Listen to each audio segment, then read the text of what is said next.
Um, Things are gonna heat up most likely in the next coming years. It's good right now as for freedom in the US, relatively, compared to where we were the last 5 years. But, it could be the calm before the storm.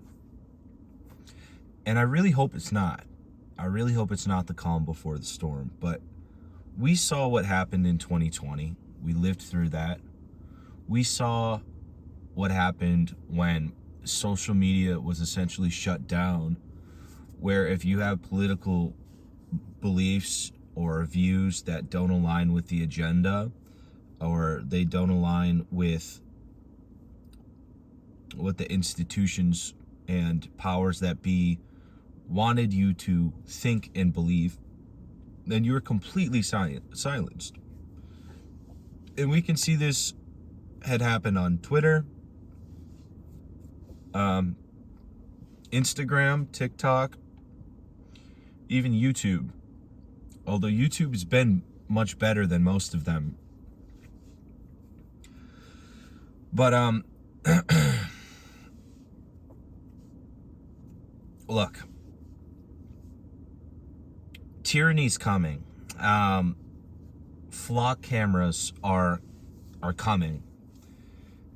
And there's no world in which there's an infrastructure that would allow for high levels of tyranny, control.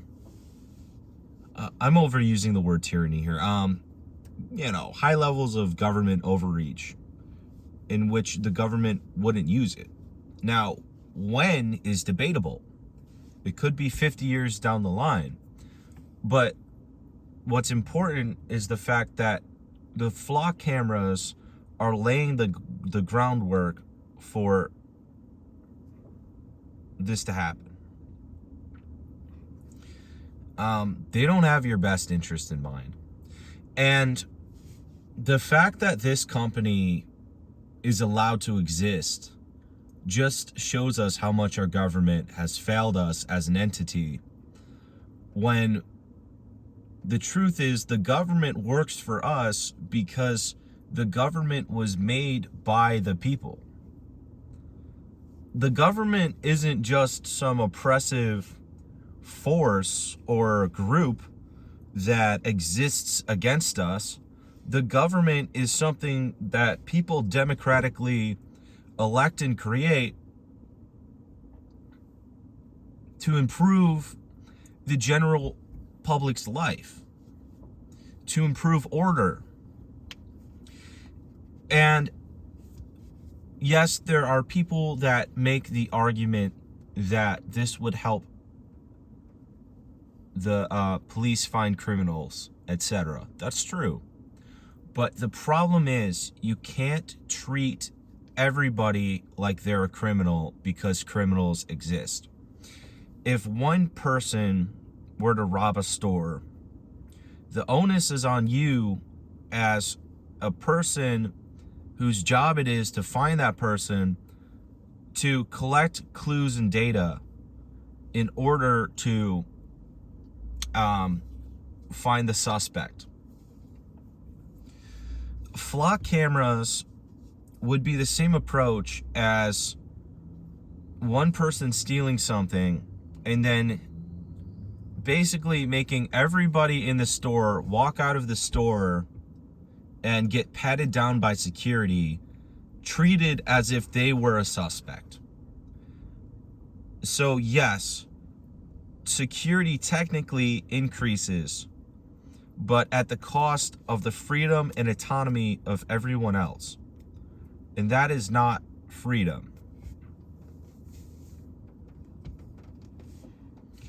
So the government works to improve our lives. And going back to my point, the fact that Flock as a company exists in the first place shows us how far the government has strayed from its original intended purpose. When over 90% of people do not want this, do not agree with this, are willing to go up in arms over this, and are willing to fight over this, and the government is meant to represent the majority of citizens, of people, then that shows us that the government is not representing the people the way that they were elected to do to begin with. So how do you fight tyranny then? Actually, let me make another preface real quick. Canada, and you know it's bad when the news doesn't cover it. That's how you know it's something really sinister going on. Canada has made a new policy, a new law against hate speech. Now, in reality, it is not hate speech. It has made a new policy against what Canada deems to be hate speech. So let me give you some facts about this. Under this policy, any protected group which is subject to the discretion of the government, which is a problem because at that point you're treating the government in and of itself, which is consisted of fallible people, imperfect people that are subject to the human condition. You're treating the government as if they are the final arbiters of truth and morality, when that is not, in fact, possible. Now, civilizations that are based on biblical or other religion principles do better because we are looking to a higher power to govern our morality. Now, that raises the question, why then is there a two-tier system in which Islam is not treated with the same scrutiny as Christianity? My question, I guess what I ask you to do is just question that. Why is that true? Because we know it's true because this happens in the UK and this is happening in Canada now. So under this new Canadian hate speech policy or law, there's a word I'm trying to remember, but I can't. Canada, as of actually about 2 days ago, I think it was July 18th, Canada, there are verses in the Bible which are illegal under this law. And I'm not making this up. These Bible verses, in and of themselves, have now become illegal. And saying them, or promoting them, or posting them on social media is going to subject you to potential jail time, prison time of up to 10 years. So that's one thing. And now what else is happening is the UK, Australia, and Canada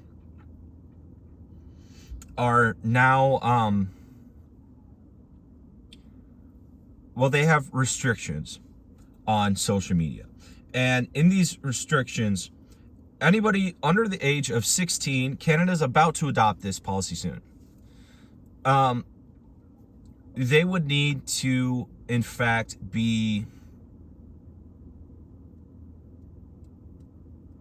they're banned from social media, is what I'm trying to say. So this individuals under the age of 16 are banned from social media. Whether or not you think that's a good idea, which I actually do not think is a good idea. I think it's a good idea on paper, but I don't think it's a great idea. Well, I don't know. I mean, I guess it's a good idea. It's a good concept. But to me, the fact that there's no choice in the matter is the real problem. Because if you really want to make societal change, you should be changing people's opinions. You should change people's parenting styles. You should be winning in the marketplace of ideas. But that's not what's happening. It's that you don't have a choice if you're a teenager who wants to use social media. That could include YouTube. As far as I know, right? So, whether or not you think this, what you need to understand is that, let's see, age of 16. What they're going to roll out is identification. Okay, identification to use the internet to prove that you are not 16. So the problem is, it's a good concept on paper, but there are two things I don't agree with. I don't agree with the idea that you shouldn't be able to have a choice. If you're really free, you should be able to use social media because it's a part of the internet. Even if you're 16 years old. I mean, when I was 16, I also used the internet. I used Vine, I used YouTube. I watched YouTube since the time I was 8 years old. And I learned a lot on it. And so I don't agree with that concept. Now, the second part is that this is a Trojan horse, where you take a generally good idea and you use that as a Trojan horse to make it so that there's no more anonymity on the internet to begin with. And the problem with that is, once they ID you for everything you do on the internet, you will be escaping the internet by going back outside. And that, I mean, that's good, by the way. That's a good side effect. But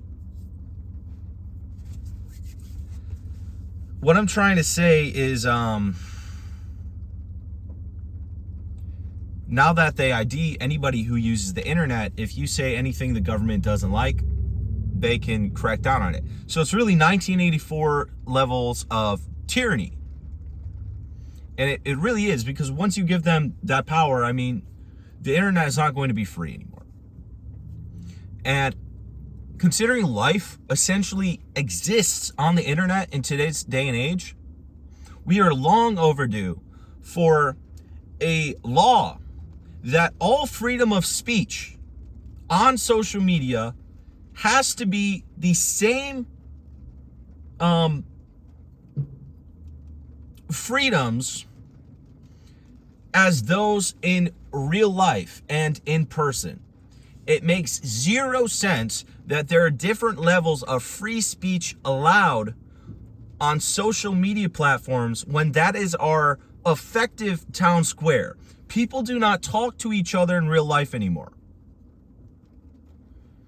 We're headed towards living in the internet, and so we cannot exist in spaces where there are no alternatives, in which you do not truly have your own free speech anyways. There should be a law that any social media company has to give people their first, I forgot what amendment, their amendment rights to free speech. So, and I'm talking about free speech within the legal limits. If you, you should have free speech within the legal limits on the internet, the exact same extent that you do in real life on the internet. And the reason that America has felt a lot less free as of late, for ever since the internet, really, the last 10 years, is because social media has cracked down on freedom of speech while we've moved into it. So we've moved into the internet, and we now exist in the internet, and our lives exist on the internet. And yet, in this space, we don't have free speech. You are not protected. can you imagine how free America would feel again if no matter where you are on the internet, no matter what stupid forum you are on the internet, no matter what stupid social media site you are on the internet, no matter what video game you are on the internet, wherever you are, you're allowed to say anything you want within the legal limits of free speech. That should absolutely be required, because the internet is where we are existing. So, now on to the final part of my video. And that is, how do we fight tyranny? I've come up with one solution so far, and I've bounced around, I've played with a lot of ideas, but the best solution that I've come up with is something called mesh-tastic. So a mesh network uses an unauthorized but legally allowed frequency of radio to communicate with other devices on the network. Now, essentially, it's a decentralized internet which has no central shutoff point. So the mesh devices communicate with each other, but not only that, to communicate with mesh devices that are far away, the message goes from one device to the next device to the next device, and it finds its way through the network. So even if the government were to jam an area of this mesh network, which I'm sure they could make a very big jammer, but we're talking 100 years down the line or 50 years down the line, things would have to get really bad for the government to do that, okay? But even if there was a local jam that was shutting down some of the mesh network, if you could just move out of the area of the jam, you could still use the network, because the message or whatever you want to do would move around the jam. And I mean, it's just a network as the name implies. It's a mesh network of communication through radio signals. And you can actually buy products where you get this mesh antenna and you can plug it into your phone and you can talk, you can text on like a forum, you can talk to people, you can communicate, and you're not doing it through cell towers, you're not doing it through Wi-Fi, you're doing it through radio signals. And so, do you need to buy this whole big device? No, you can just use your phone, plug in an antenna, and you have access to unrestricted freedom of speech.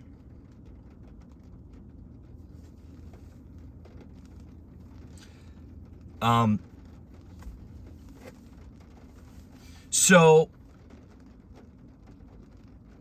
that's a good solution. I mean, that's the best solution I can come up with.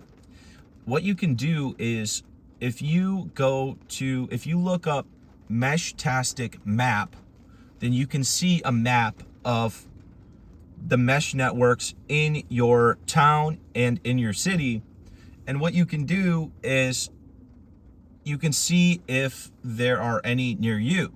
Now, for me, I live in a town where there's a big city 20 minutes away, and in my town, there's actually not one single mesh node. So a mesh node, and I don't really know how this works that well, but a mesh node is,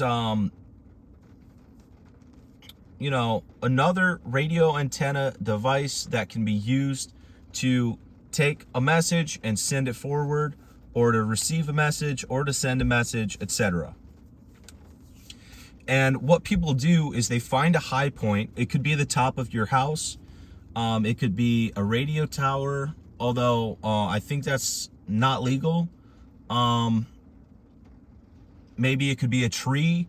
It could be any high point that you have legal authorization put it in.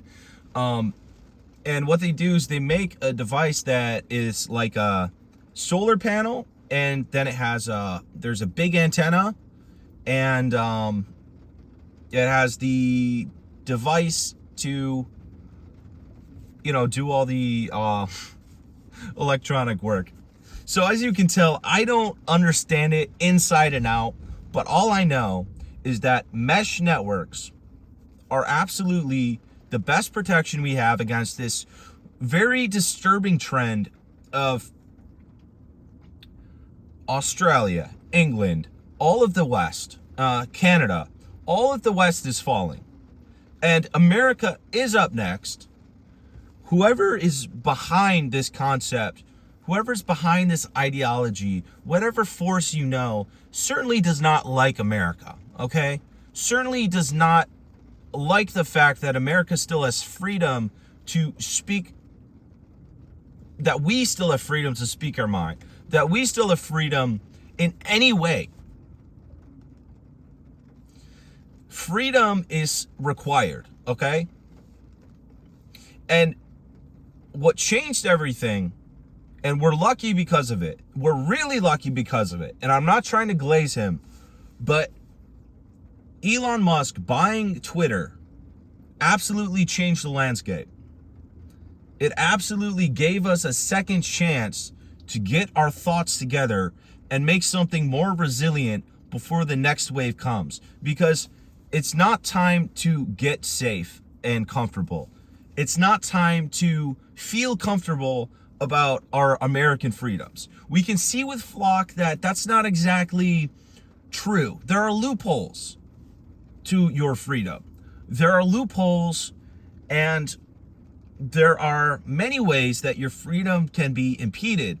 And we've also seen during the 2020 era, you've also seen that your freedom to speak your mind on social media, to have an opinion, to think independently is really contingent on the social media companies in and of themselves and the powers that be that control them.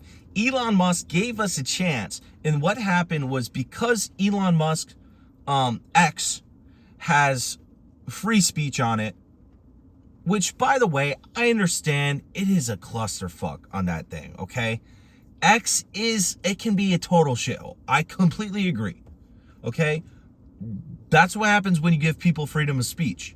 But at the same time, all of the worst people also go there because it's the only place where they can say what they want to say. Usually these people would be spread out among all of the social media, and it'd just be like a crazy person in the comments.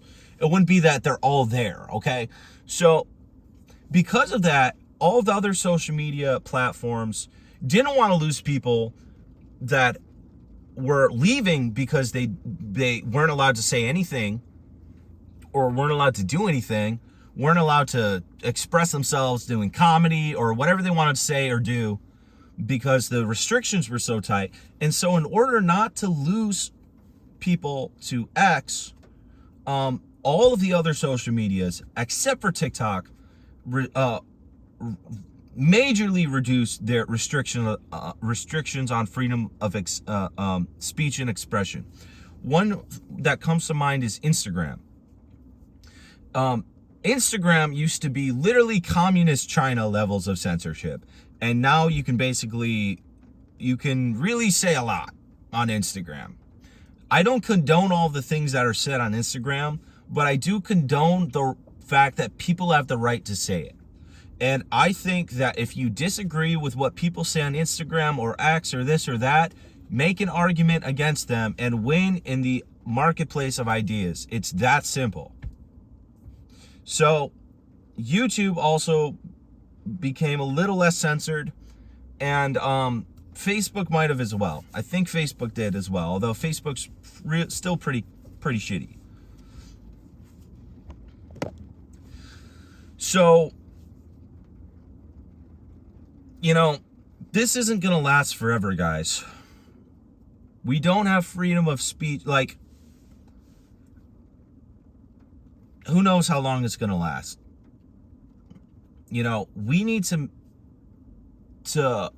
build now to be prepared for the next wave of tyranny that's coming for us. And it'd be better to believe that there is something coming when there's not, than to believe that there's nothing that's going to happen and have us be caught off guard. You need to buy some type of device that offers decentralized communication. The best one, in my opinion, because of the sheer vastness of the network that's already made, is the Meshtastic network. I was thinking about putting Amazon links but you know what? I don't really need to do it. Just do some research. I don't want people to say, oh, he's trying to get an affiliate money from this, and so he's just a salesman. So I'm not going to put a link in my thing.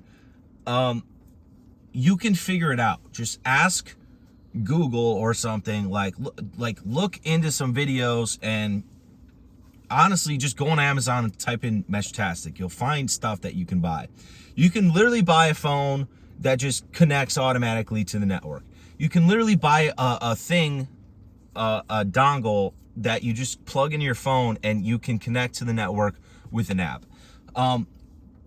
If we're prepared and we have a mesh network, when the next wave of impediments on our freedom of speech begins, at the very least, we will still have a way to talk to each other.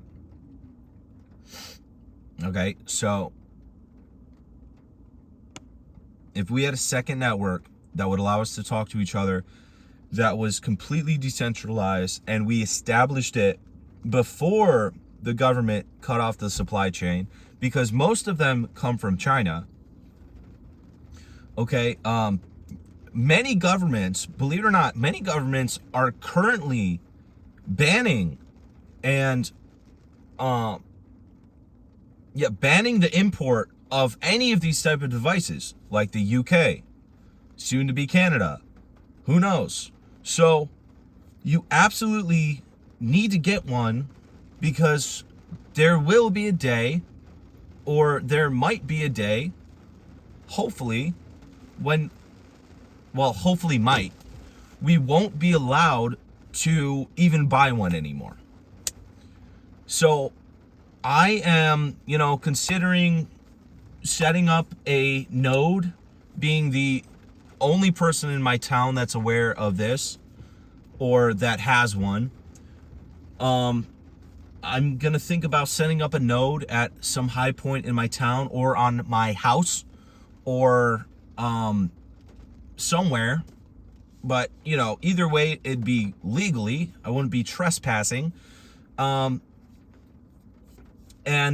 making the first one in my town, and hopefully it would be far enough reaching, something like 20 kilometers. If it's really high, you can reach over to the next town and make a network. And so you can really make a meaningful change in your town by being the only person that has one of these antennas, one of these devices. And you can actually really make a meaningful change for contributing to freedom in this country by just covering your own town and putting a mesh node in one of your towns to establish freedom of speech. Thank you guys for watching this video. I hope you had a good one, and I'll see you guys in the next one.